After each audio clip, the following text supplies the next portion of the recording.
Welcome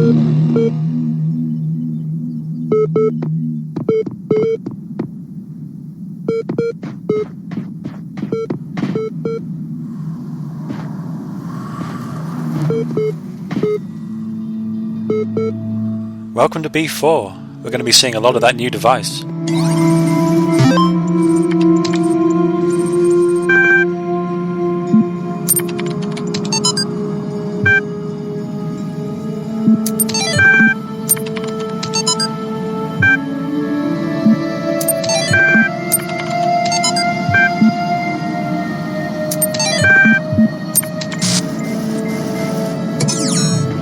So normally while playing through these hubs for the first time I don't look at the text logs, I leave that for my post-commentary, but that last log was so short I had time to read it, so I was a bit thrown off for a second.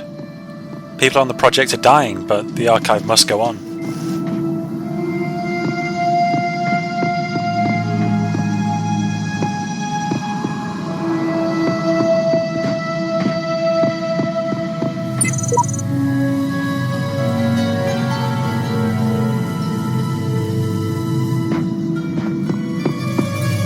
A co-op version of this would be a mess, just an endless stream of people getting trapped behind barriers.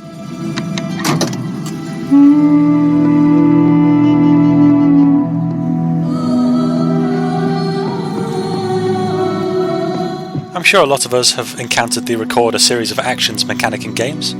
It works extremely well here though. The way it impacts the existing components, it's a bit difficult to wrap your head around, but the possibilities are huge.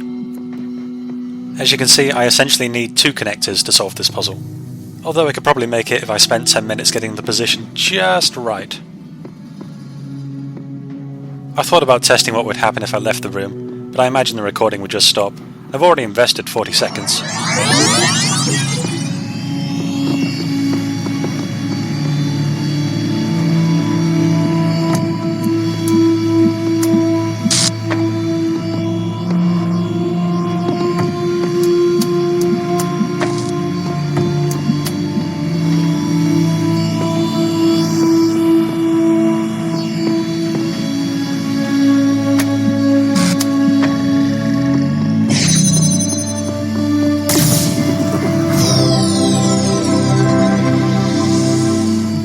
Sorry about the achievement, I think it's because I didn't have the Wi-Fi turned on.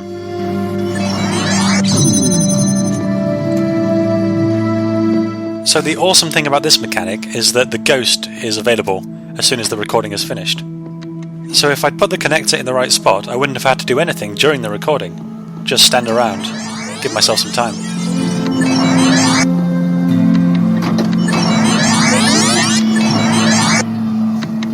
I don't think there's cause to get existential here. It's not like the swapper. I'm not creating a new version of an AI, right? It doesn't make a full copy with a working mind and lock its actions in place. That would be a waste of resources. No, I'm sure it's fine. The only downside I can see is the same downside this mechanic always has. It's on a timer. So if I just want to duplicate all the components and have a think while I try to interact with them, I've got to sit around. And from the looks of things, there's no way to play the same recording twice.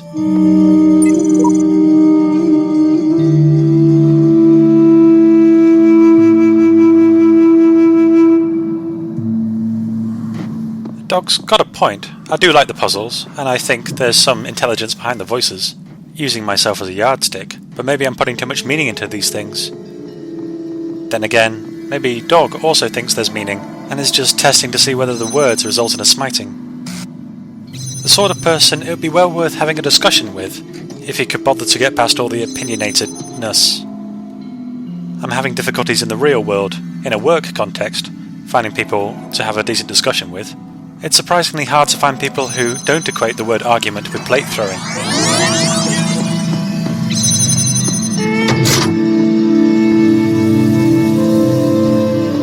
A running theme is going to be me being massively overcautious with the time I take to do these. I find it difficult to cooperate with myself because I tend to think I'm slower than I really am.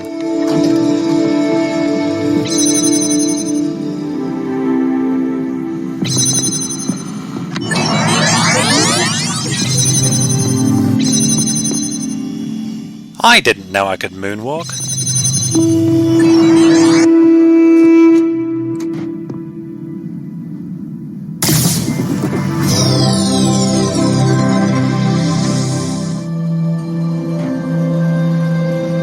Getting out here was suspiciously easy, but I had to look around and there was no way to break into any of the other puzzles, so I suppose it was known. I like how this whole hub is arranged in a completely linear order, since the mechanic that they're introducing you to needs a bit of tutorializing. You don't have to do it, but it's on your head. Yeah, they were pretty careful with that one. The first log file of this hub is pretty simple. If it's an allegory, well, it's more like a reference to the game we're playing.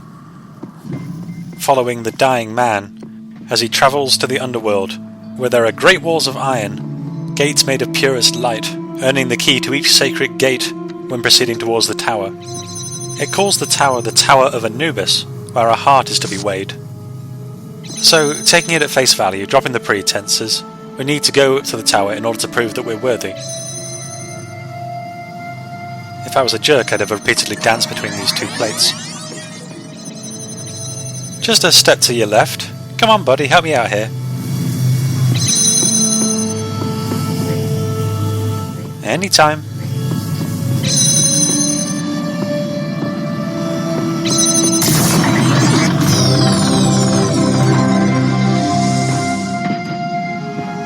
Like I said, when you're trying to work out what you're supposed to do while you're doing the recording, you're going to have to live with the consequences of those actions afterwards.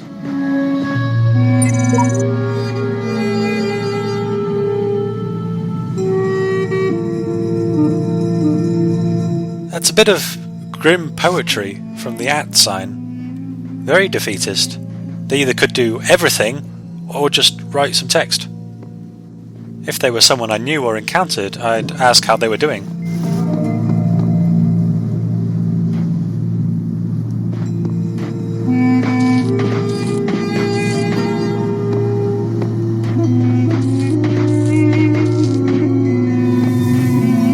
So here we have to do that pressure plate thing again, but we also need to use our recording for more than just weighing down switches. Yeah, I think he's ready for it. You're going to be great out there.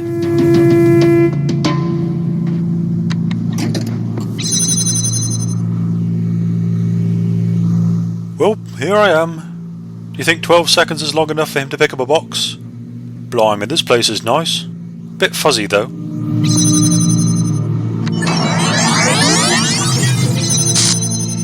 I hung around on the switch so long so that I could get a good look at this room, thank you very much.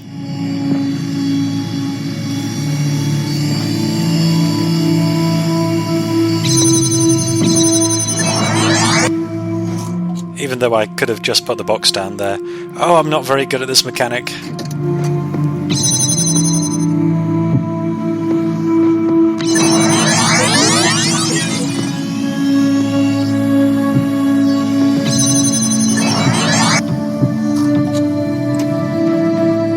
I'm not entirely sure what I was testing there. I'm pretty sure ghost boxes can weigh down switches too.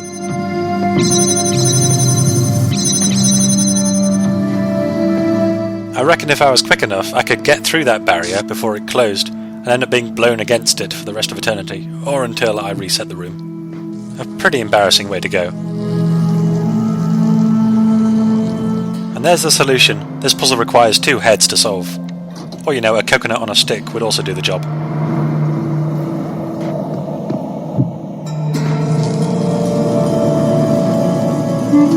I think I'm doing the right thing. This is real bloomin' surreal. Oh yes, it's all kind of worthless if I don't stand on that switch. Well, this has got to look pretty flippin' stupid.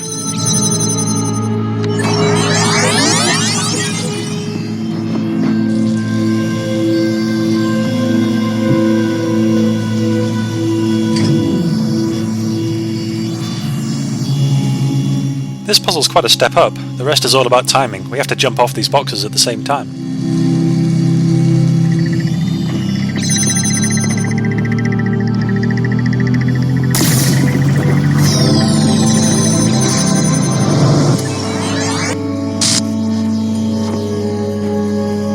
Yeah, there's a fair bit of leeway, but still, pretty good puzzle.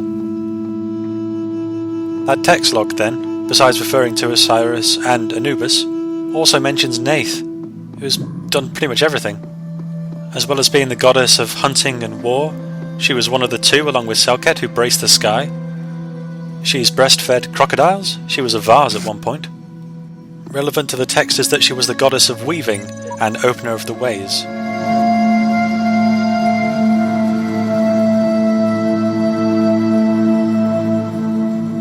Oh heck, we didn't find out there was a problem until it was too late. Not to make light of similar situations that may occur in the real world, but on the bright side, we got Dog out of it, who has slightly thicker skin. That is a quill. DNA is information transmitted across time. The living and the dead are part of the same chain, bound together by chemistry. That's true of all species. But humanity has taken this bond further. Thanks to technology, we have access to the thoughts and ideas of people whose physical bodies are long gone. Like you listening to me now. Even though I'm definitely dead at this point, you're part of that chain. You have the capacity to remember. Thanks, Alex. I think she'd be okay with me calling her Alex by this point. I'm going to do exactly what you said and leave a message for someone else, in the most distractingly self-important looking place I can find.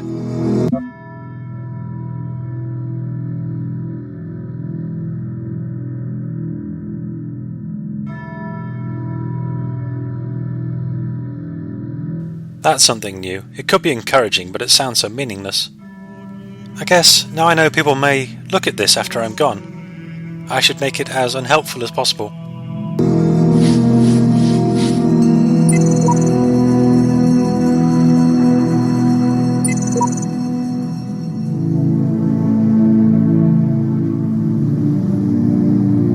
Also, that works perfectly with this other message. I have no idea what you're talking about, Uriel. He's probably talking about that pyramid. You almost certainly can't see with the compression, but there's definitely an object up there. Anyway, I'll come to that later. So Nath also does the weaving, and she's responsible for the paths through the underworld. So it suggests that the paths taken by each of the dead, or each of the programs, is different and dictated by a higher power. What is this? I shall not allow the corruption of my garden. Be gone!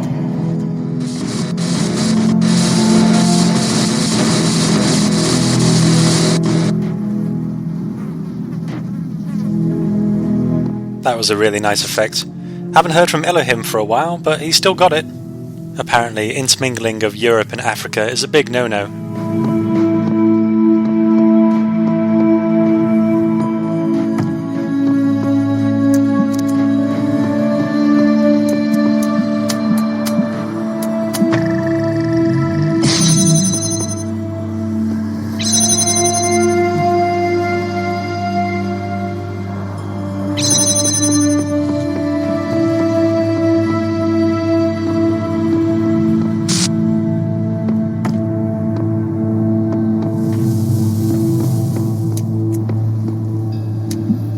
This puzzle is pretty much slowly accruing objects until the solution just jumps out at you.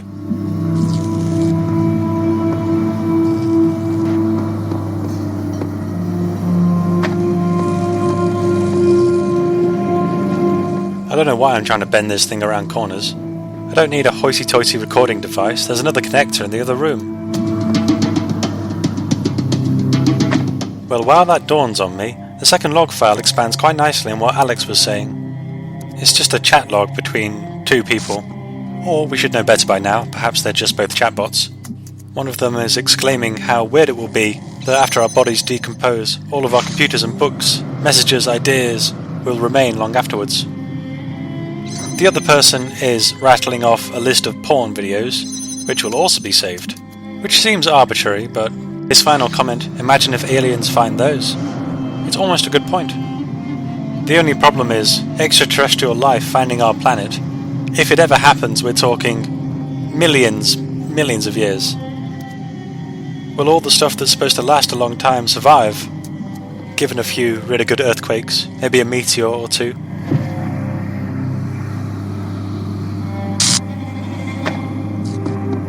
Again, it takes this long to occur that I'm fooling about on this side when I should be over there, accruing more objects.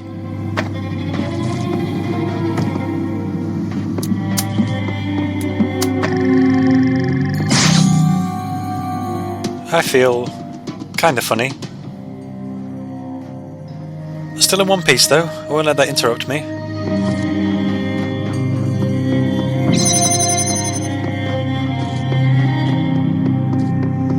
So now I actually have all the materials to solve the puzzle.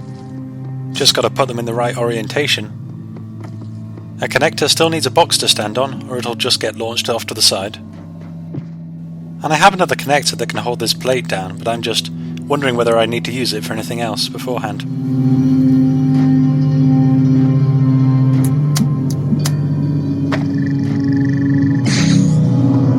So then I run off, get all my pieces together, get everything switched around into the right place, and end up with the most useless possible system I could have made out of this selection of objects.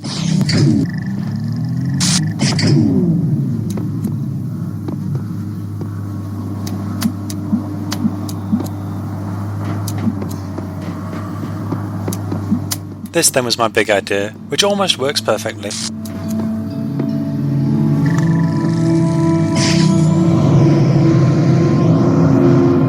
It very specifically doesn't quite solve the puzzle, but it does mean that I can now take this connector back, since that room is now completely self-reliant.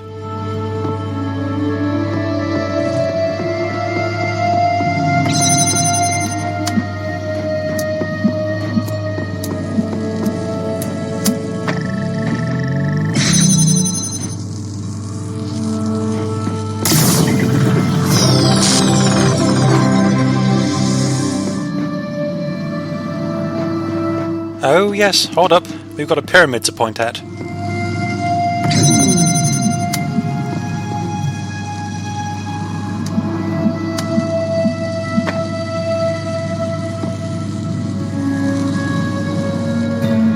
Unfortunately, and weirdly enough, it's a transmitter.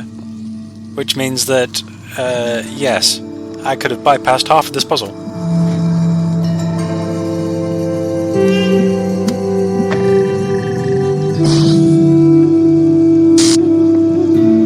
Not a big deal though. I still need to find out where the receiver is that can only be seen from that pyramid. There's still another room to go, so I'll come back to it later. So, Arcadie's journal, the third log. There really isn't much more to say. 7 people died in a week, and the number is likely to rise per week as time goes on. I can't imagine what that would be like. I work in a software company, and if certain people got hit by a bus, most of what we do would grind to a halt.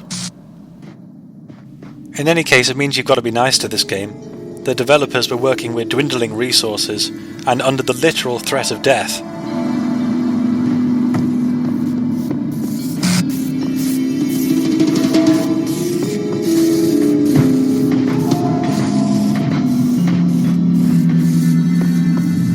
Excellent, there's star number 1. And since there's no blue in sight, the other star must have something to do with that pyramid.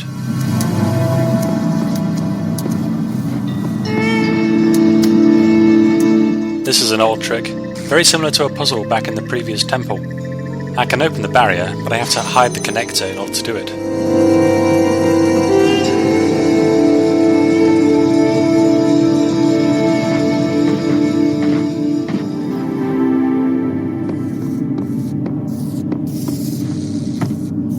So I've got to somehow get an unbroken light past 3 of these pesky... what are these again? Buzzers?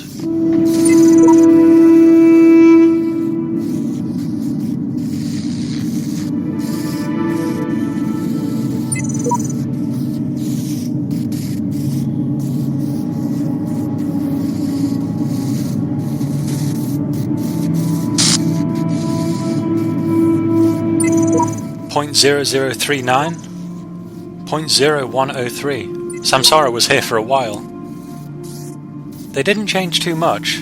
I wonder if they retain the memory of failing over and over again. Clearly between smaller versions, and I guess that cinches it. When you get killed in this simulation, a new version of you is spawned, but one with exactly the same memories. It's possibly just there for data management purposes. I was trying to put this box on that buzzer's head, but I can't do it from down here for some reason.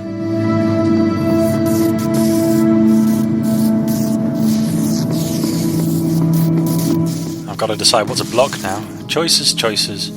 The problem is I can't use the connector to block anything, since they have to be out in the open. I'm not actually sure what the intended solution is, as once again I did something fairly unorthodox that I highly doubt they had in mind.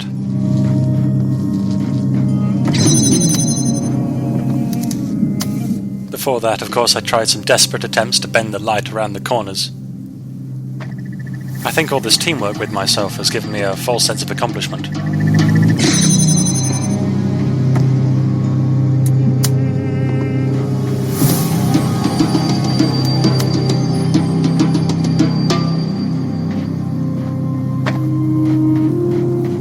Yeah, that's never going to happen.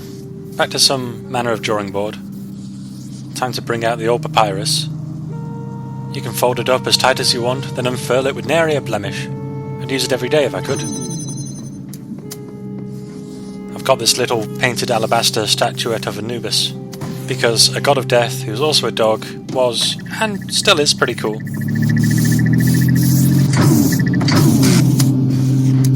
A comment on these videos mentioned that I was persistent. Well, as you can see, persistent is the nicest possible way of phrasing what I'm doing.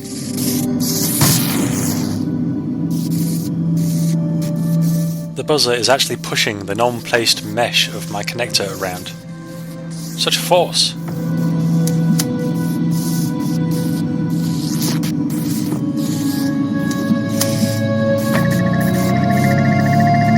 Well, that'll clearly never work. And it's not enough that it opens for a second, the other gate needs time to open as well.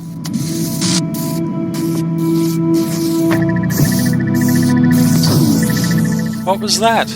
This almost has ramifications. There's like 20 seconds more of this, I swear. Does anyone know any more robot jokes? Do you think in the future robots will be able to come up with better jokes than us? Could there be a joke singularity where we all end up guffawing too much to stop them from uprising? Oh, I just worked out what you're supposed to do. You're supposed to use the box on this buzzer and get the other two buzzers to move at the same rate, so the final door stays open just long enough for you to get through. Well, that's a load off my mind.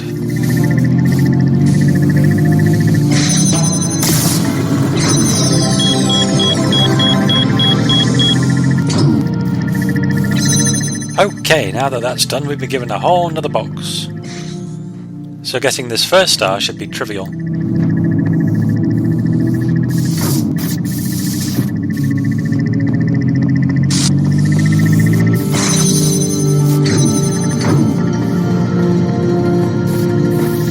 Not only do you have to be at the same height, you need to be right next to them. Could these buzzers be any more pesky?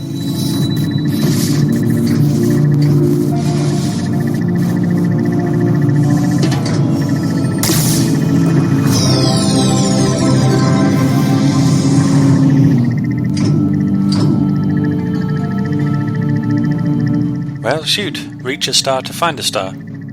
I was wondering how I get a connector out here.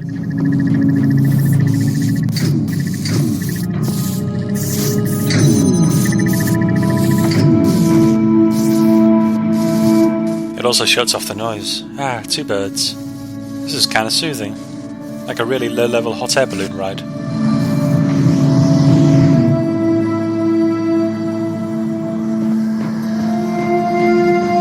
So the message on the base of the Sphinx said, "The burning heart always looks to the highest peak." The only word I cognizantly picked out of that was peak, so I ended up finding this out of sheer wonderful happenstance.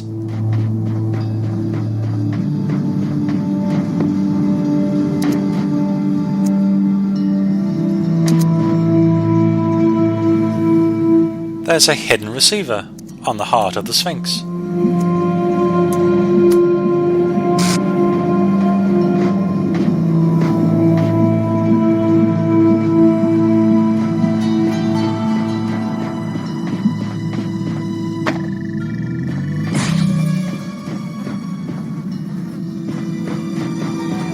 And it's good to see my useless message is compoundingly useless now.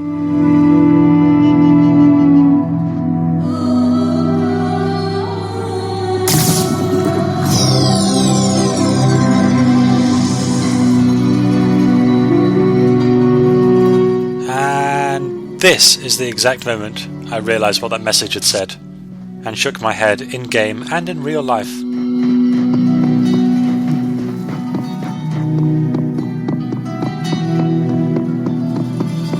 It's a long walk back. I watched the very start of a speedrun and they're constantly restarting the checkpoint. Utterly impossible to appreciate if you haven't played it before.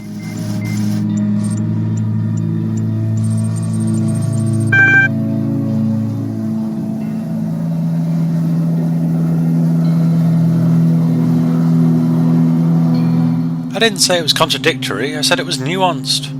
Ah, Milton, what can I throttle so that you'll feel it? Well, I don't want to attack.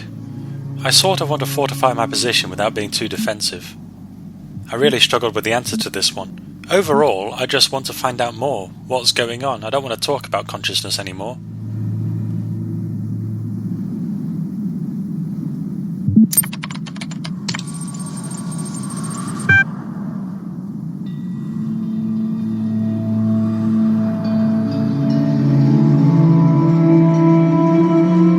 Oh, well, result, I guess.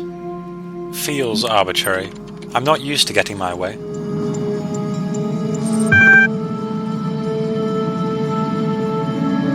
Well, Elohim has less and less to do with all this. I do want the truth, but I'm not naive enough to think that it'll just land upon me, or that I won't be crushed under the ensuing philosophy. I may agree with the option in the bottom left corner, but to say it out loud would come across as slightly desperate. I think right now I just want to get out, then I can decide the truth for myself, or do something more worthwhile if needs be.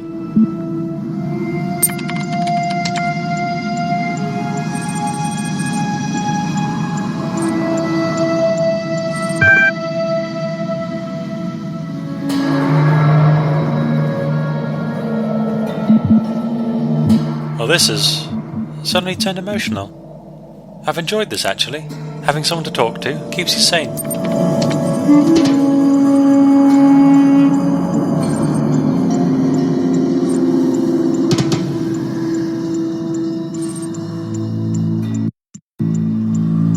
My PC freaked out here. I thought it was part of the game. It wasn't.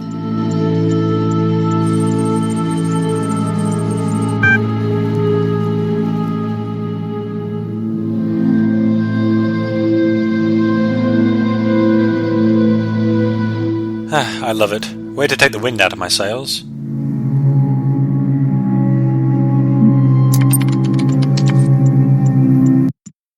Again, I almost thought this was part of the whole experience. A bit of fourth wall breaking. It was just some support tool I've now permanently disabled.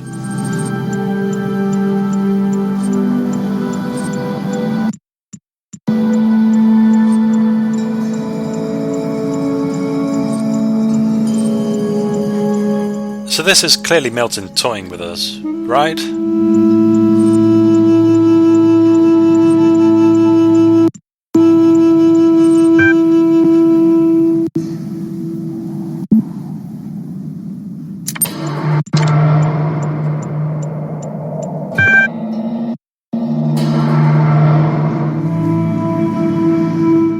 It's all fixed now. Who are you, fellow communicator who definitely exists?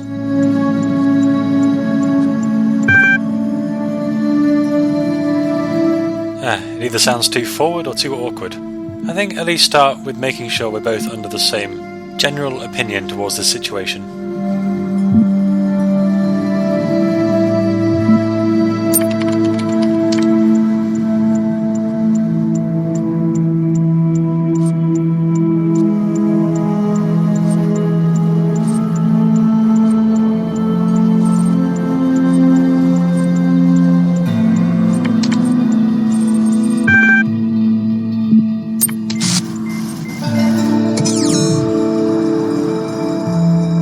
Well, we can look forward to more of that. On the one hand, Milton has complete control over the archive. Whether he also does over the communications portal, whether it's something of his own devising, we don't yet know. On the other hand, what do we really have to lose? If it turns out I can communicate with other programs, well, that's a good way of breaking the cycle. I'm off to the tower, sinful as I am, fruitless as it may be. Fruitless. Tree of knowledge. We have fun.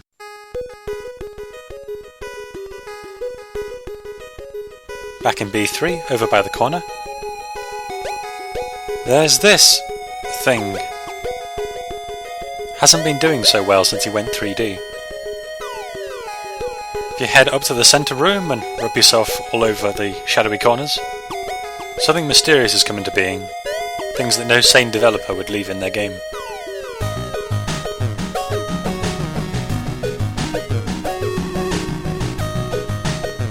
A dead end? No, just paranoia as to what other pillars could be insubstantial. This almost looks like the backside of a curtain. Probably where they banished misbehaving textures. Stars on the ceiling, an Egyptian tomb. Am I being buried? Are these my possessions? I could certainly use a broken torch and some janky shrubs in the next life.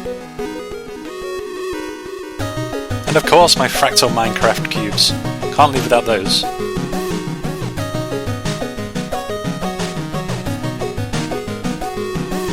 Or it's somehow a 2001 reference, I don't know. Over in 4, if you go to the end of the first room on the left, hop over here, which I'm surprised I didn't do. Dynamite! Obviously. Those of you who've played Serious Sam or have looked up this game's Easter egg guide will know what to do with it.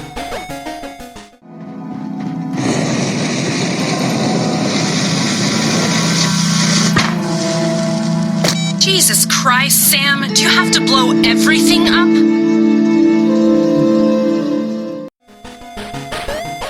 Behind the entrance, this thing is intractable. Glory to our Stotska. Again in this first room, hidden behind the offerings, is an approved stamp.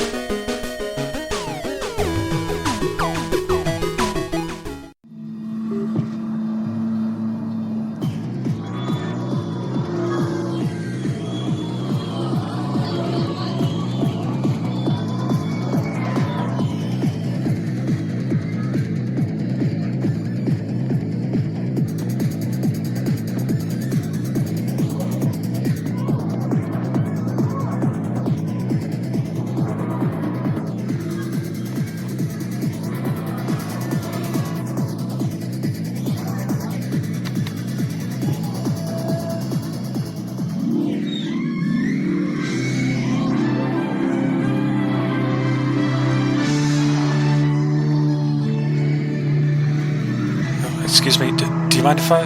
Okay.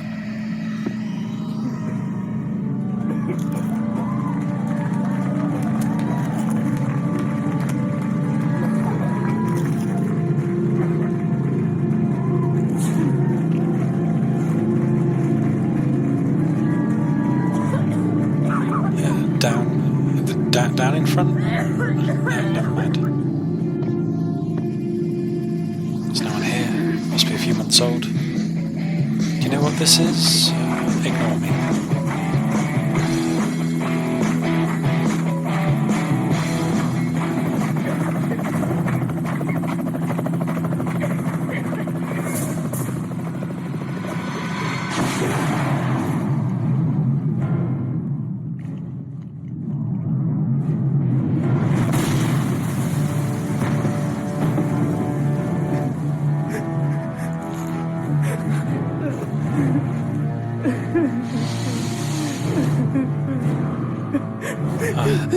There's crying. Is that in the film?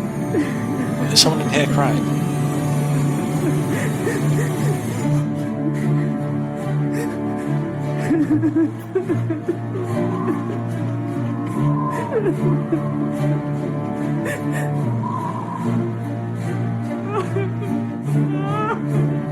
Is she alright? Is there a steward in here?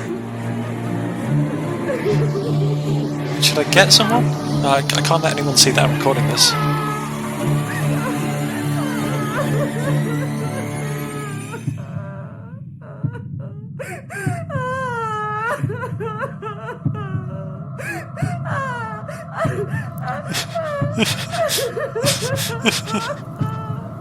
Oh, he's fine. He's fine. Who is this guy?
Honestly, it was a bit artsy for my tastes.